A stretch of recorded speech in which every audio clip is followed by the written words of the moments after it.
Smoking ಡ್ರಿಂಕಿಂಗ್ನ definitely ಮಾಡಬಾರ್ದು. ಎಲ್ಲ ರಿಲಿಜಿಯನ್ ಅಲ್ಲೂ ಫಾಸ್ಟಿಂಗ್ಗೆ ಎಷ್ಟೊಂದು ಮಹತ್ವ ಕೊಟ್ಟಿದ್ದಾರೆ. ಅದನ್ನ ನಾವು ಕರೆಕ್ಟಾಗಿ ಮಾಡ್ತಿಲ್ಲ ಅಷ್ಟೇ. ಮುಸ್ಲಿಂ ರಿಲಿಜಿಯನ್ ಅಲ್ಲಿ ಡ್ರೈ ಫಾಸ್ಟಿಂಗ್ ಮಾಡ್ತಾರೆ, ಅವ್ರು ನೀರು ಕೂಡ ಕುಡಿಯೋದಿಲ್ಲ.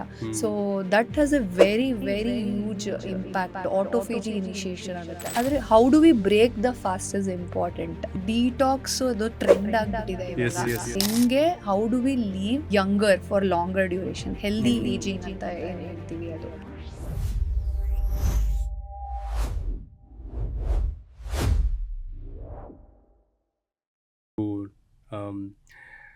ಈಗ ಒಂದು ನೇಚರ್ ಜೊತೆಗೆ ಅಥವಾ ಇಲ್ಲಾಂದ್ರೆ ಲೈಫ್ ಸ್ಟೈಲ್ ಕರೆಕ್ಷನ್ ವಿಷಯ ಆಗಿರೋದ್ರಿಂದ ಸುಮಾರು ಜನಕ್ಕೆ ಲೈಕ್ ಸ್ಮೋಕಿಂಗ್ ಡ್ರಿಂಕಿಂಗ್ ಹ್ಯಾಬಿಟ್ಸ್ ಇದ್ದೇ ಇರುತ್ತೆ ಆ್ಯಂಡ್ ಲೇಟ್ ನೈಟ್ ಮಲ್ಕೊಳ್ಳೋದು ಈ ಥರದ್ದೆಲ್ಲ ಹ್ಯಾಬಿಟ್ಸ್ ಇದ್ದೇ ಇರುತ್ತೆ. ಅದರಿಂದ ಬಾಡಿ ಆಗ್ಲೇ ಸಿಕ್ಕಾಪಟ್ಟೆ ಎಫೆಕ್ಟ್ ಆಗಿರುತ್ತೆ. ಸೊ ಟು ರೀಕರೆಕ್ಟ್ ಇಟ್ ನ್ಯಾಚುರೋ ಇದರಲ್ಲಿ ಪ್ರೋಸೆಸ್ಸಲ್ಲಿ what is the protocols? Detox ಅದು ಟ್ರೆಂಡ್ ಆಗ್ಬಿಟ್ಟಿದೆ ಇವಾಗ. ಡಿಟಾಕ್ಸ್ ಅಂತ ಹೌದು, ಡಿಟಾಕ್ಸ್ ಎಲ್ಲ ಲೆವೆಲಲ್ಲೂ ಮಾಡಬೇಕು. ಡಿಜಿಟಲ್ ಡಿಟಾಕ್ಸ್ ಮಾಡಬೇಕು, ಕನೆಕ್ಟಿಂಗ್ ಟುವರ್ಡ್ಸ್ ಅರ್ಥಿಂಗ್ ಅಂತ ಹೇಳ್ತೀವಿ.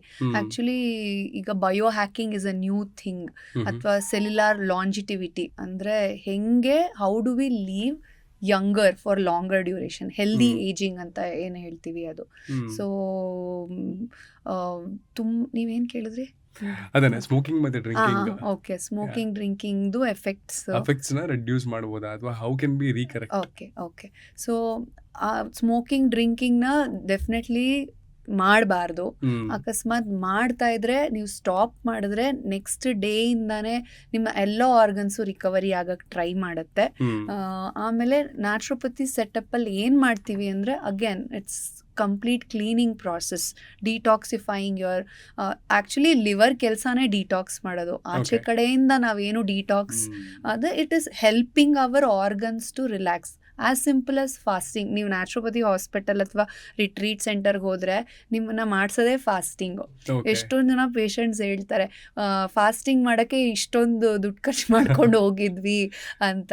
So fasting itself is a kind of detox. Giving time for repair and recovery is fasting. ಫಾಸ್ಟಿಂಗಲ್ಲೂ ಡಿಫ್ರೆಂಟ್ ಟೈಪ್ಸ್ ಆಫ್ ಫಾಸ್ಟಿಂಗ್ ಇದೆ. ಆಟೋಫೇಜಿ ಅಂತ ಒಂದು ಪ್ರಾಸೆಸ್ ಇದೆ. ಆಟೋಫೇಜಿ ಅಂದರೆ ನಮ್ಮ ಬಾಡಿಲೇ ಬೇಡದೇ ಇರೋ ಮೆಟೀರಿಯಲ್ಸ್ನೆಲ್ಲ ಬಾಡಿಯಿಂದ ಆಚೆಗೆ ಹಾಕೋದು, ಅದಾಗದೆ ಫಾಸ್ಟಿಂಗಲ್ಲಿ. ಆ್ಯಕ್ಚುಲಿ ಆಟೋಫೇಜಿ ಮೇಲೆ ರಿಸರ್ಚ್ಗೆ ನೊಬೆಲ್ ಪ್ರೈಸ್ ಕೂಡ ಬಂದಿದೆ. ಸೊ ಅದನ್ನು ನಮ್ಮ ಕಲ್ಚರಲ್ಲೂ ಇದೆ. ಎಲ್ಲ ರಿಲಿಜಿಯನಲ್ಲೂ ಫಾಸ್ಟಿಂಗ್ಗೆ ಎಷ್ಟೊಂದು ಮಹತ್ವ ಕೊಟ್ಟಿದ್ದಾರೆ. ಅದನ್ನು ನಾವು ಕರೆಕ್ಟಾಗಿ ಮಾಡ್ತಿಲ್ಲ ಅಷ್ಟೇ.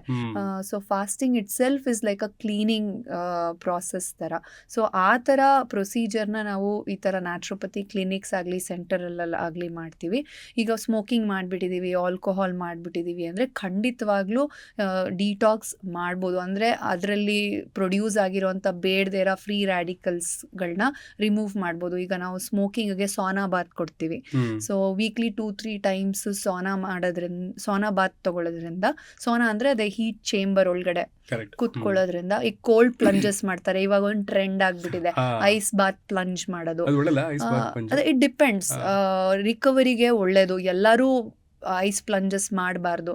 ಈಗ ಯಾರೋ ನನ್ನ ಫ್ರೆಂಡ್ ಮಾಡ್ತಾ ಇದ್ದಾರೆ ಅಂತ ಐಸ್ ಪ್ಲಂಜ್ ಮಾಡೋದಲ್ಲ. ಈಗ ಅವ್ರಿಗೆ ಹಾರ್ಮೋನಲ್ ಇಶ್ಯೂಸ್ ಇದೆ ಅಂದರೆ ಅಥವಾ ಕಾರ್ಟಿಸಾಲ್ ಲೆವೆಲ್ಸ್ ಜಾಸ್ತಿ ಇದ್ರೆ ಅವ್ರಿಗೆ ಐಸ್ ಪ್ಲಂಜ್ ಹೆಲ್ಪ್ ಆಗೋದಿಲ್ಲ. ಅಥ್ಲೀಟ್ಸ್ಗೆ ಅಥವಾ ಸೈಕ್ಲಿಂಗ್ ಮಾಡೋರಿಗೆ ಈ ಥರ ಮಸಲ್ ರಿಕವರಿಗೆ ಅದು ಹೆಲ್ಪ್ ಆಗುತ್ತೆ. ಎಸ್ಪೆಷಲಿ ಸ್ಮೋಕಿಂಗ್ ಮಾಡಿರೋರಿಗೆ ಸೋನಾ ವೀಕ್ಲಿ 2-3 ಟೈಮ್ಸ್ ತಗೊಳ್ಳೋದ್ರಿಂದ ಅಟ್ಲೀಸ್ಟ್ ಫಾರ್ 20 ಮಿನಿಟ್ಸ್ ಈ ಥರ ಅದು ಕಫ ಅಂತ ಹೇಳ್ತೀವಿ, ಅದನ್ನು ಆಚೆ ತರಕ್ಕೆ ಹೆಲ್ಪ್ ಮಾಡುತ್ತೆ. ಸೀಲಿಯರಿ ಇದು ಅಂತ ಹೇಳ್ತೀವಿ, ಸ್ಮೂತ್ ಮಸಲ್ಸ್ನ ಇಂಪ್ರೂವ್ ಮಾಡುತ್ತೆ. So actually mindset change ಮಾಡಿಕೊಂಡ್ರೆ, ಇಲ್ಲ ನಾನು ಸ್ಮೋಕಿಂಗ್ ಬಿಡ್ತೀನಿ, ಆಲ್ಕೋಹಾಲ್ ಬಿಡ್ತೀನಿ ಅಂದರೆ ನೆಕ್ಸ್ಟ್ ಡೇ ಇಂದನೇ ಬಾಡಿ ರಿಕವರಿಗೆ ಸ್ಟಾರ್ಟ್ ಆಗುತ್ತೆ. ಅಥವಾ ಮಾಡ್ತಾ ಇದ್ರೆ ಕಂಟ್ರೋಲ್ ಮಾಡೋಕ್ಕಾಗ್ತಿಲ್ಲ, still you are smoking and drinking alcohol ಅಂದರೆ ಅದನ್ನ ಇಂಟೆನ್ಸಿಟಿ ಕಡಿಮೆ ಮಾಡಿಕೊಂಡು ಅದ್ರದ್ದು ಎಫೆಕ್ಟ್ಸ್ನ ಏನಿದೆ ಅದನ್ನು ಕಡಿಮೆ ಮಾಡ್ಕೊಳ್ಳೋಕ್ಕೂ ದಾರಿ ಇದೆ.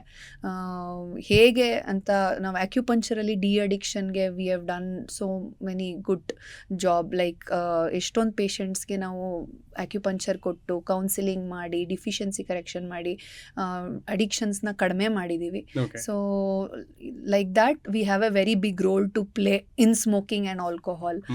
People who are ready to leave and planning to leave, I think we can do justice for them ಅಂತ ಹೇಳ್ಬೋದು. ಅಂದ್ರೆ ನೀವು ಹೇಳಿದಾಗೆ ಲಿವರ್ ಡಿಟಾಕ್ಸ್ ಮಾಡುತ್ತೆ, ಹೊರಗಡೆಯಿಂದ ಏನ್ ಕನ್ಸ್ಯೂಮ್ ಮಾಡಿದ್ರು ಅಥವಾ ಬ್ಯಾಡ್ ಹ್ಯಾಬಿಟ್ಸ್ ಇದ್ರು ಆ ಲಿವರ್ನ ಡಿಟಾಕ್ಸ್ ಮಾಡ್ಸೋದಕ್ಕೆ ನಾವು ಈ ತರದ್ದು ನ್ಯಾಚುರಲ್ ರಿಟ್ರೀಟ್ ಅಥವಾ ಇನ್ನೊಂದು ಯಾವುದೋ ಪ್ರೋಸೆಸ್ಗೆ ಹೋಗ್ಬೇಕಾಗುತ್ತೆ, ಅದನ್ನ ಹಾಳ್ ಮಾಡ್ಕೊಂಡು ಅಲ್ವಾ. Good life style majorly resting.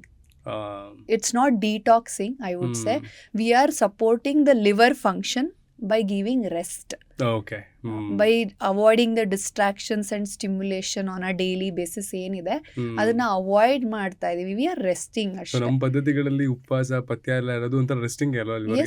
S definitely it's a rest. On a daily basis we are fasting. ಯಾಕಂದ್ರೆ 7:30 ರಾತ್ರಿಗೆ ನಾವು ಊಟ ಮುಗಿಸಿ ಇನ್ನೇನು ತಿಂದಿಲ್ಲ ನೆಕ್ಸ್ಟ್ ಡೇ ಮಾರ್ನಿಂಗ್ ಅಂದ್ರೆ you are fasting. So that itself. So ಅದಕ್ಕೆ early dinner is very important. On a daily basis you are fasting. ಚೌತಿಗೆ ಮಾಡ್ತಾರೆ, ರಮದಾನಿಗೆ ಮಾಡ್ತಾರೆ, ಕ್ರಿಶ್ಚಿಯನ್ಸು ಡ್ಯೂರಿಂಗ್ ಬಿಫೋರ್ ಕ್ರಿಸ್ಮಸ್ ಮಾಡ್ತಾರೆ. ಸೊ ಡ್ರೈ ಫಾಸ್ಟಿಂಗ್ ಮಾಡೋದು it is very good. Cancer ಕೂಡ treat ಆಗಿರೋ ಅಂಥ ಕೇಸಸ್ ಇದೆ, ಎವಿಡೆನ್ಸ್ ಇದೆ ವಿತ್ ಡ್ರೈ ಫಾಸ್ಟಿಂಗ್. ಅಂದರೆ ಯೂಶಲಿ ಮುಸ್ಲಿಮ್ ರಿಲಿಜಿಯನಲ್ಲಿ ಡ್ರೈ ಫಾಸ್ಟಿಂಗ್ ಮಾಡ್ತಾರೆ, ಅವ್ರು ನೀರು ಕೂಡ ಕುಡಿಯೋದಿಲ್ಲ. So that has a very very huge impact. Autophagy initiation ಆಗುತ್ತೆ. ಆದರೆ how do we break the fast is important. So ಅದನ್ನು ಎಷ್ಟೊಂದು ಜನ ನಾನೇ ನೋಡಿದ್ದೀನಿ, ನಾನು ದುಬೈಲಿ ಕೆಲಸ ಮಾಡಿದ್ದೀನಲ್ಲ, ಡ್ಯೂರಿಂಗ್ ರಮದಾನ್ ಅಂತ ಏನು ಹೇಳ್ತೀವಿ ತುಂಬ ಸ್ಟ್ರಿಕ್ಟ್ ಆಗಿ ಮಾಡ್ತಾರೆ. ಅವ್ರದ್ದು ಬ್ಲಡ್ ಶುಗರ್ಸ್ ಲೆವೆಲ್ಸ್ ಚೆನ್ನಾಗಿರುತ್ತೆ, ಹೈಪರ್ ಟೆನ್ಷನ್ ಕಡಿಮೆ ಆಗುತ್ತೆ. So again they go back to the distraction and everything comes back. But if we learn something during that fasting actually we can reverse many things ಅಂತ ಹೇಳ್ಬೋದು. Fasting ನ break ಮಾಡಿದ ತಕ್ಷಣ ಮತ್ತೆ heavy meal ತಿನ್ನೋದು that is also not right. Right. Breaking of fasting is very important. ನಮಗೆ fasting ಒಂದು ಸಬ್ಜೆಕ್ಟೇ ಇದೆ ನ್ಯಾಚುರೋಪತಿಲಿ. We study about fasting for 1 long year and we write exam practicals ಎಲ್ಲ ಇರೋ. ನಾವು ಫಾಸ್ಟ್ ಮಾಡಬೇಕು. So fasting has a very very huge impact. Okay.